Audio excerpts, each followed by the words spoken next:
অভিযোগ, তৃণমূল নেতাকে দেখে জয় শ্রীরাম স্লোগান দিয়েছেন বিজেপি কর্মী। তার জেরেই অভিযুক্ত বিজেপি কর্মী ও তার পরিবারের গাড়ি আটকে রেখে রাস্তার ওপর করা হলো হেনস্থা।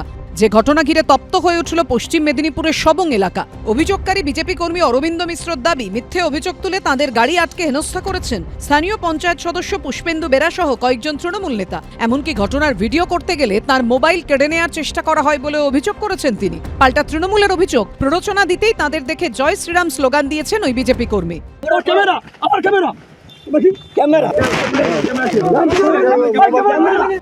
এই ঘটনা ঘিরে নতুন করে তরজায় জড়িয়েছে তৃণমূল ও বিজেপি।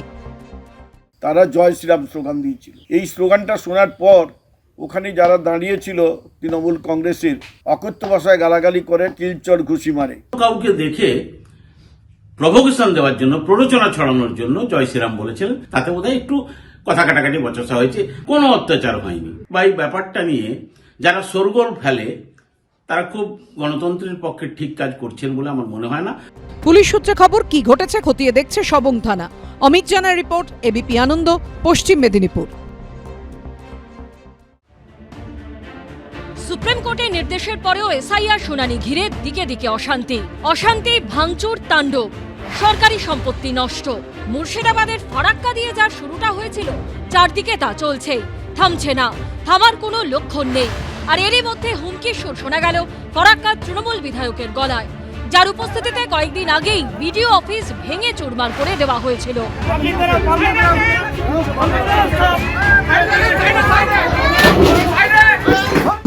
ঝান্ডা চলবে না, লাঠিতে বাঁধতে হবে, লাঠিতে।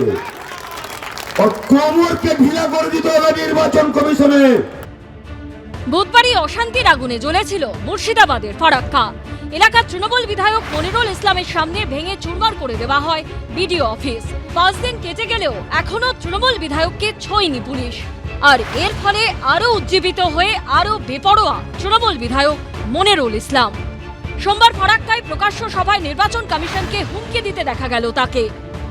কোমরকে ঢিলা করে দিতে হবে নির্বাচন কমিশনে। মানুষকে নিয়ে ছেলাকেলামো করছো, আর তুমি নিরাপত্তা নিয়ে ঘেরাটোপের মধ্যে আছো না।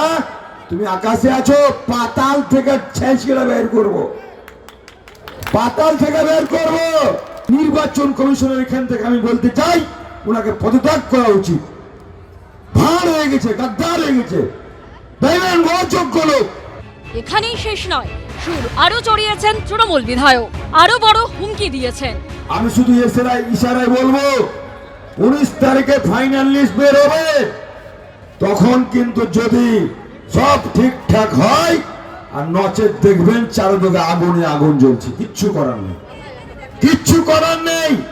এই ধুক ধুক করে মরার চাইতে লড়াই করা মরা আমি মনে করি জীবনের সার্থক। বিডিও অফিস ভাঙচুরে কার্যত নেতৃত্ব দিচ্ছেন, আগুন জ্বালানোর হুঁশিয়ারি দিচ্ছেন, তারপরও পুলিশ নিষ্ক্রিয় থাকছে কেন? তৃণমূল বিধায়ক বলে তৃণমূল করলে 7 খুন মাপ, প্রশ্ন তুলছে বিরোধীরা। সেটা তৃণমূলের কর্মসূচিটাই অত্যন্ত সততার সঙ্গে, স্বচ্ছতার সঙ্গে মানুষের সামনে তুলে ধরছে। এটাই তো তৃণমূলের বক্তব্য। তৃণমূল এটা চায়, আর এটা চাই বলি সরকারের সমস্ত প্রশাসনকে কাজে লাগিয়ে এই কাজটা করছে। কে অ্যাকশন নেবে কার বিরুদ্ধে? সরকারের ঘোষিত কর্মসূচি তো সে রূপায়ণ করছে, তো তার বিরুদ্ধে কি করে অ্যাকশন হবে? মুখ্যমন্ত্রী বলে দিচ্ছেন, যেখানে মুখ্যমন্ত্রী প্ররোচনা দিচ্ছেন, মুখ্যমন্ত্রী বিভাজনের রাজনীতি করছেন, মুখ্যমন্ত্রীর উস্কানিমূলক বক্তব্য চলছে, তো তারা মুখ্যমন্ত্রীর কথায় অনুপ্রাণিত হয়ে কাজ করে চলেছে। গোটা জিনিসটাই তো নির্বাচন কমিশনে তৈরি করা। নির্বাচন কমিশনকে দিয়ে লোক খেপানোর কাজ করিয়েছে দিল্লি। তারা তো চাইছে কোনো একটা অস্থিরতা হোক, মানুষকে খেপিয়ে দিচ্ছে, খুঁচিয়ে দিচ্ছে। এই গোটা জিনিসটার জন্য দায়ী নির্বাচন কমিশন আর বিজেপি। এসআইএন নিয়ে মানুষ হয়রানির মুখে পড়ে অত্যন্ত ক্ষুব্ধ এবং ক্ষিপ্ত হয়ে আছেন। আমরা নিশ্চিতভাবে সকলকে অনুরোধ করছি যে দেখুন, কোনো জায়গায় আইন নিজের হাতে নেবেন না। সব মিলিয়ে এই ইস্যুতে বিতর্ক ক্রমেই বাড়ছে। বিজেন্দ্র সিংহ, আশাবুল হোসেন ও রাজীব চৌধুরীর রিপোর্ট, এবিপি আনন্দ।